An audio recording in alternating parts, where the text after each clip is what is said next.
Mesdames et Messieurs les membres du gouvernement, Madame, Monsieur le gouverneur, dans mon discours est écrit Madame le gouverneur, Messieurs les présidents du conseil départemental, Monsieur le maire de la ville de Dakar,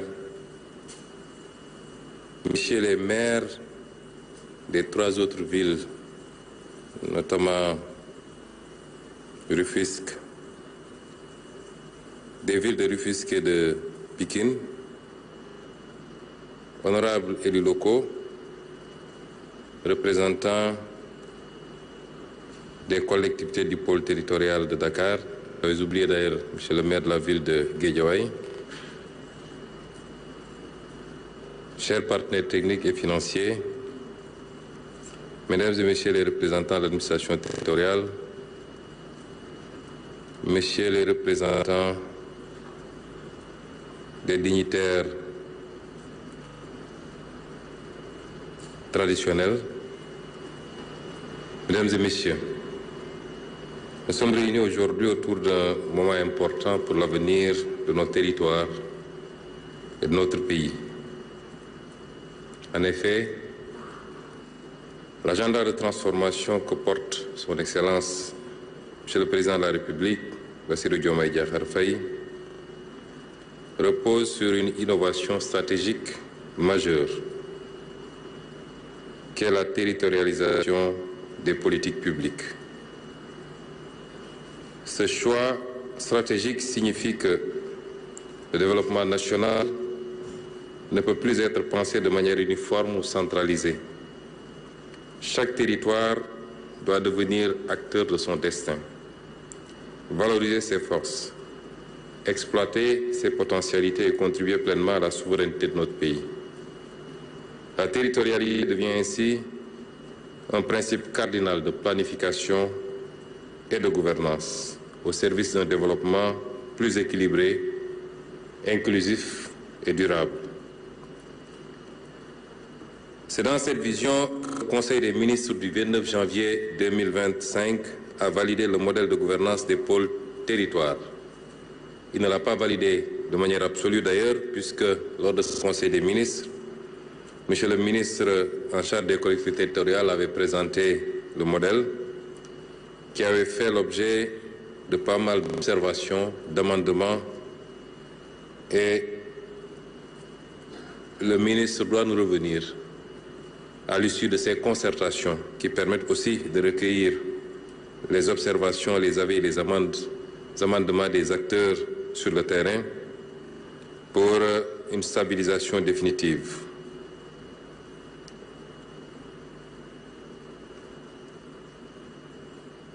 C'est donc dans cette vision que le Conseil des ministres du 29 janvier 2025 a entendu organiser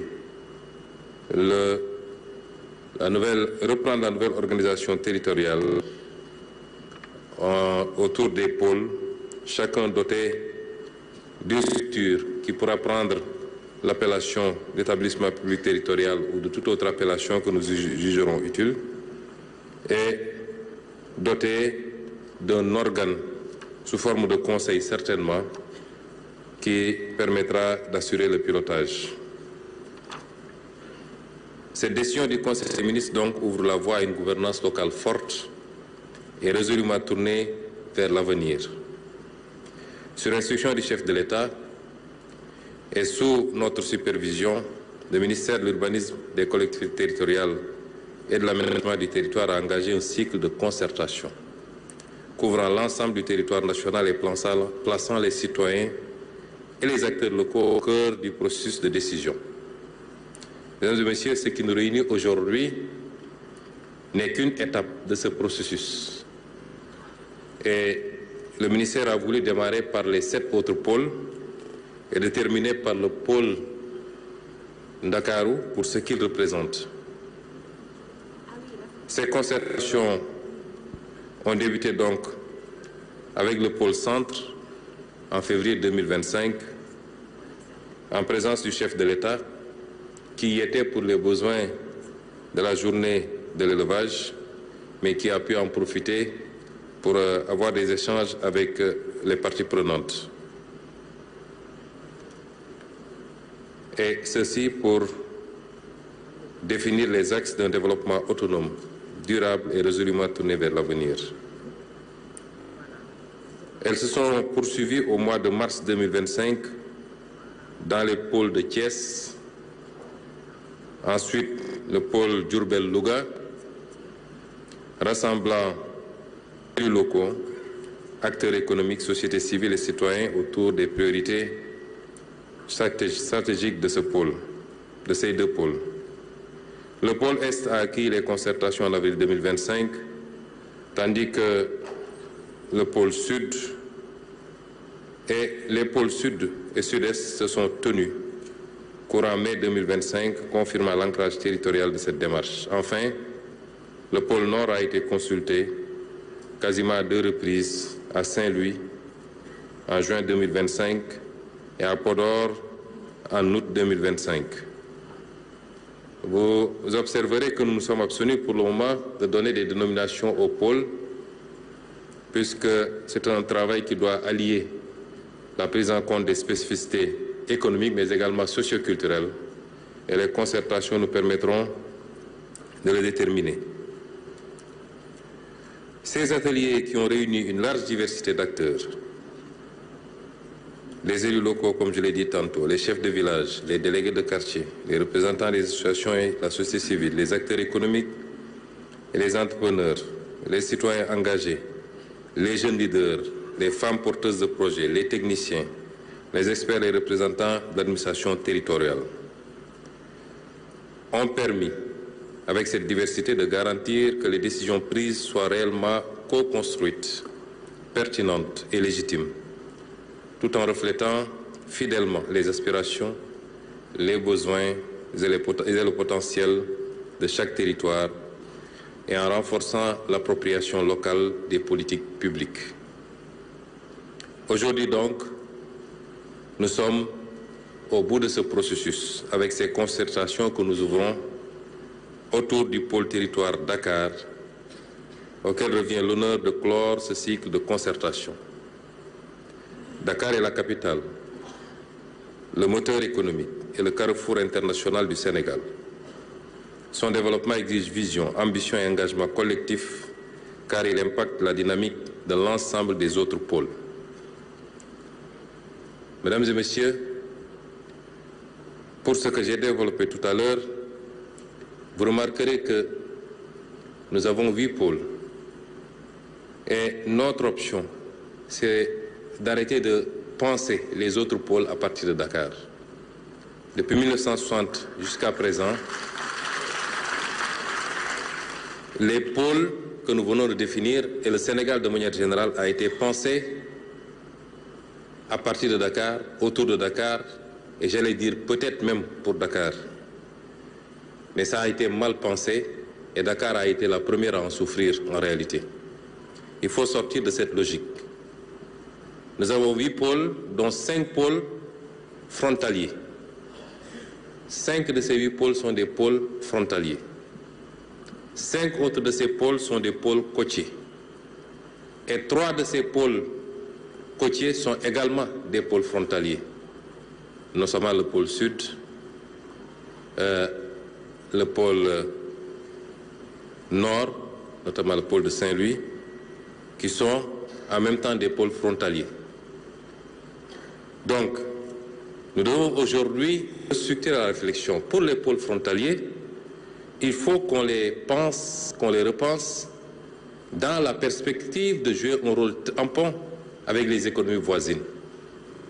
Je peux donner comme illustration le pôle sud, qui doit pouvoir aujourd'hui, avec le projet d'édification d'un port en eau profonde à Nikin, jouer un rôle dans le rayonnement sous-régional avec les 2 Guinées et certainement la Gambie, adossé à une zone économique qui pourra nous permettre d'implanter des unités industrielles et d'avoir l'ambition avec notre gaz de transformer au-delà de nos ressources naturelles, notamment le fer et la bauxite, de pouvoir avoir l'ambition de capter et de transformer une partie des ressources de nos voisins.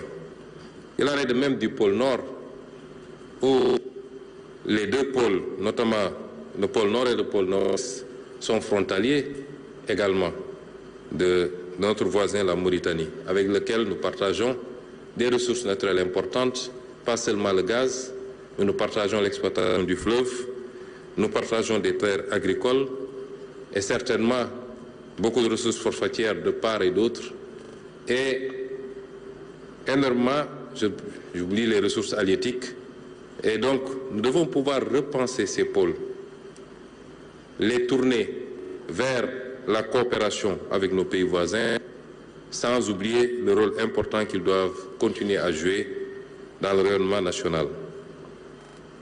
Pour les pôles côtiers, la théorie très chère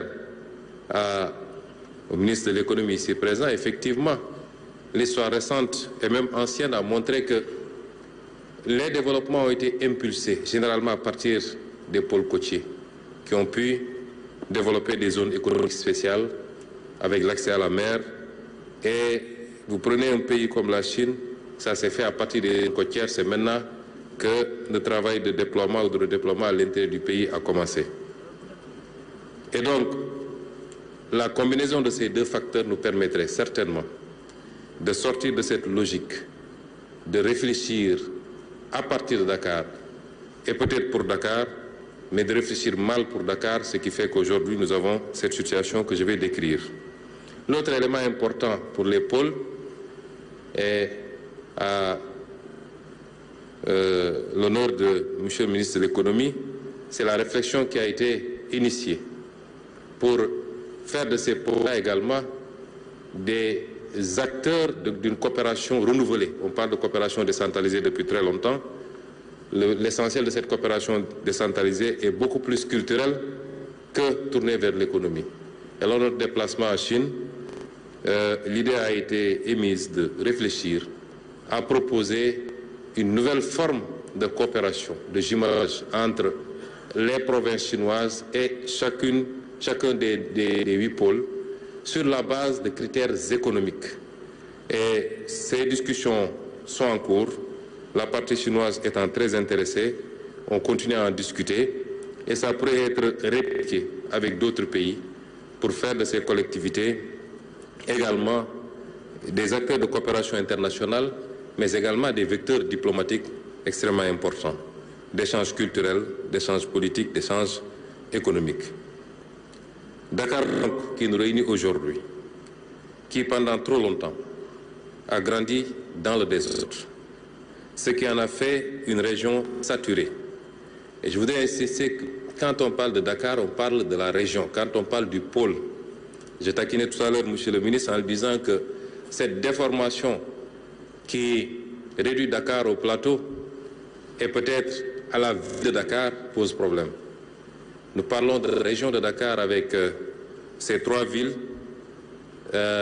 plus Kermassar qui peut valablement mériter également ce statut. L'ensemble de ces communes d'arrondissement, c'est de ce Dakar que nous parlons, qui est aujourd'hui le pôle qui nous réunit aujourd'hui. Donc, l'agrandissement ou le développement de Dakar dans le désordre en a fait une région saturée, congestionnée, fragmentée. Trop de précarité, trop d'enclaves fermées, trop de potentiel inexploité. Et je me réjouis, lors des différentes expositions, notamment de notre sœur, qui a bien développé sur le potentiel économique de Dakar. Nous oublions que Dakar, ce n'est pas seulement Dakar urbain, c'est aussi un potentiel agricole avec la zone des Niayes. C'est un potentiel en matière de pêche, puisque c'est un pôle côtier. C'est un potentiel touristique extrêmement important, tourisme médical, tourisme religieux, tourisme culturel, mais c'est aussi cette volonté de le positionner, le pôle en tout cas, comme un hub industriel, mais également un hub logistique et un hub technologique, particulièrement en ce qui concerne les nouvelles technologies. Les déséquilibres sont profonds donc. La croissance urbaine est devenue insoutenable, car Dakar, c'est 4 millions d'habitants sur moins de 0,3% de la population du territoire national. C'est 100 000 nouveaux arrivants en moyenne chaque année. 45% de l'habitat est hors norme, sans plan, sans raccordement. Une congestion qui paralyse la productivité, une pénurie criante de logements, d'équipements et de mobilité. Tantôt, on a présenté les problèmes d'inondation comme étant liés à la nature du sol.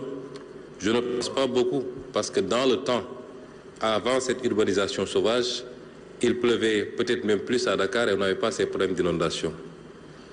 Il tombe pratiquement 1000 millimètres dans le sud du pays et seulement 400 à Dakar. On n'a pas d'inondation majeure dans le sud du pays.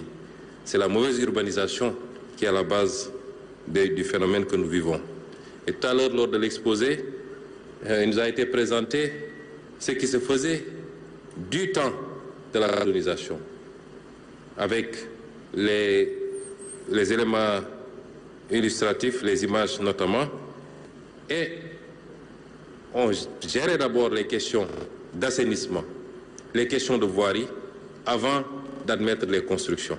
Ce qui n'est plus le cas, malheureusement, avec les quartiers sauvages, et même de plus en plus avec le phénomène des lotissements administratifs, où on laisse l'urbanisme, les impôts et domaines, le cadastre, piloter des lotissements, et chacun se débrouille après pour voir comment amener l'eau, comment faire l'assainissement, comment amener le courant.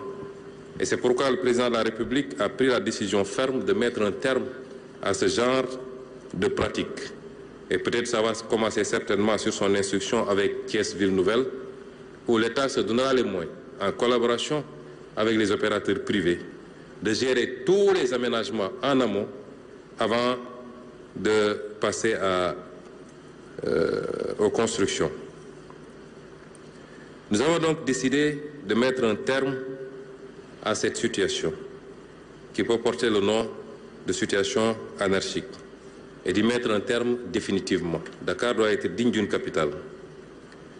Donc ce modèle est arrivé à bout de souffle, il faut le dépasser.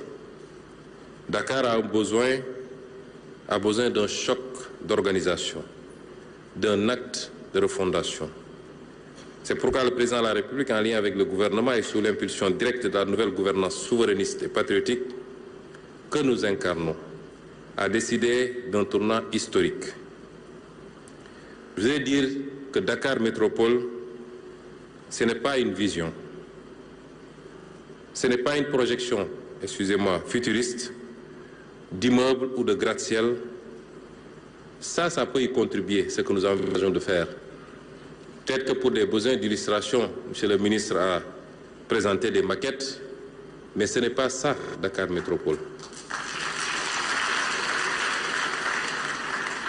Dakar Métropole, c'est plutôt l'ambition de la requalification et la restructuration de quartiers et de territoires, d'abord. C'est l'ambition ensuite de l'offre de logements neufs ou réhabilités conformes aux standards minimaux. C'est la construction d'équipements publics structurants. C'est la promotion de pôles économiques, culturels, éducatifs et portuaires. Dakar Métropole, c'est aussi un projet de résilience écologique et d'équité environnementale. C'est la création de grands parcs métropolitains, évidemment la réhabilitation de certains parcs comme Anne, comme Technopole, comme Keur Massar. C'est la réhabilitation du littoral contre l'érosion côtière. C'est le déploiement des mobilités douces, transports propres, les bateaux-taxis. On a présenté tout à l'heure un projet de téléphérique Dakar-Gorée. Dakar Ville Verte ne sera pas un slogan, ce sera une réalité végétalisée, respirable et vivable. Le pôle de Dakar doit se réinventer pour demeurer un territoire résilient, attractif et capable de soutenir le développement national. Il ne s'agit pas seulement de penser la capitale comme une ville, mais comme un acteur central de la stratégie territoriale. Une métropole connectée et complémentaire aux sept autres pôles pour assurer équilibre, cohérence et souveraineté sur l'ensemble du territoire national. Mesdames et messieurs, on ne bâtit pas un pays à partir d'un seul pôle.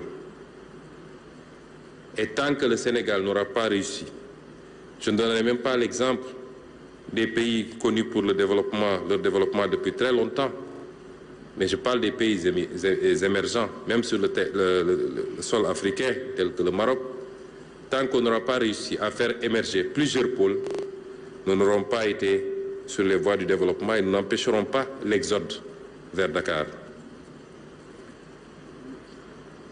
Mesdames et messieurs, les prochaines étapes pour la finalisation du programme des pôles de développement sont définies avec clarté et précision. Il s'agit de la tenue des conférences interministérielles sur la territorialité pour harmoniser les politiques publiques et assurer une cohérence nationale tout en respectant les spécificités locales. Il s'agit de l'élaboration et l'adoption de la loi d'orientation sur les pôles territoires. Je veux dire que toutes les idées qui ont été avancées et contenues dans les documents sont des documents encore en réflexion, en cours d'élaboration. J'ai donné le tempo, le départ qu'on a pris avec le Conseil des ministres et tout le reste du processus va être suivi.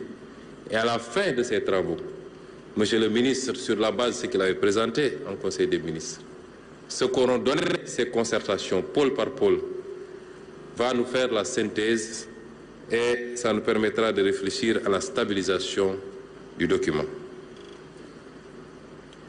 Donc l'élaboration et l'adoption de la loi d'orientation va suivre après sur les pôles territoires qui donnera un cadre juridique solide, durable et garantira la légitimité de chaque pôle. L'arrimage de cette réforme à l'acte 4 de la décentralisation, afin de renforcer l'autonomie des collectivités, de rapprocher le pouvoir de décision des citoyens et d'assurer une mise en œuvre efficace et coordonnée des politiques publiques. Nous allons aller vers cet acte 4, puisqu'à l'état actuel de la réflexion, il n'est pas encore assuré que les pôles seront des collectivités territoriales. La suggestion qui a été faite d'en faire des établissements publics est un élément de réflexion. Mais ce qui est constant, c'est qu'il nous faut aller vers l'acte 4, parce qu'il y a ici beaucoup de maires présents. Moi-même, j'ai été maire pendant quelque temps. Et lorsque, avec le ministre Bala Moussa Fofana, nous avions pris la décision de coécrire un ouvrage sur la décentralisation, je lui avais dit, Monsieur Fofana, moi, la seule partie qui m'intéresse et dont je vais me charger, c'est celle qui va parler du financement de la décentralisation. Parce que le vrai problème, c'est celui de la viabilité financière des collectivités territoriales.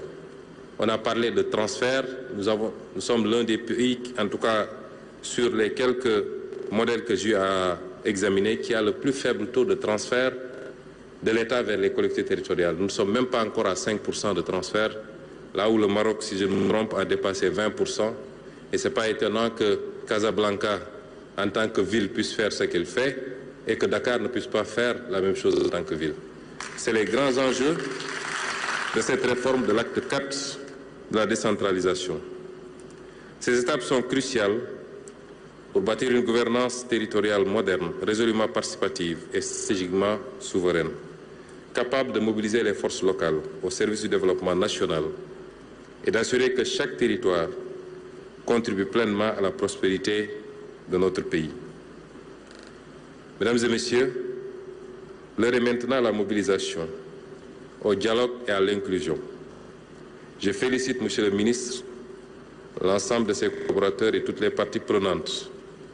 La question de la décentralisation est transversale. On a parlé beaucoup d'assainissement, d'urbanisation, Monsieur le ministre chargé de ces questions ici présent, ce n'est pas l'affaire seulement, quand on parle de décentralisation, du ministre des collectivités territoriales. Mais quand on parle de pôle, ce n'est surtout pas l'affaire seulement du ministre, parce que les pôles ont une dimension économique. On parle d'agriculture, d'élevage, de pêche, d'industrie. C'est à la limite l'affaire de tout le gouvernement. Et c'est pourquoi, comme toutes les grandes réformes que nous avons lancées depuis quelque temps, sur la réforme du Code général des impôts, du Code des investissements, du Code des douanes, la réforme des codes miniers, pétroliers, ainsi de suite, nous allons mettre en place un comité ad hoc à la primature pour effectivement démarrer la réforme également dans le système de décentralisation. Donc je félicite Monsieur le ministre avec tous ses collaborateurs, toutes les parties prenantes pour leur engagement. J'invite tous les acteurs présents à s'impliquer pleinement afin que le pôle de Dakar devienne un projet collectif, fort et dynamique et stratégique, rayonnant pour tout le Sénégal. J'attends, Monsieur le ministre, avec impatience et dans les tout prochains jours, les conclusions de l'ensemble de ces travaux, notamment les 7 précédentes concertations et celle d'aujourd'hui, pour nous permettre d'aller rapidement vers la stabilisation du modèle, la prise de décision sous la validation du président de la République et démarrer la phase de mise en œuvre. Je souhaite à toutes et à tous une concertation fructueuse au service d'un Dakar réinventé et souverain et d'un Sénégal fort et réconcilié avec ses territoires. Je vous remercie.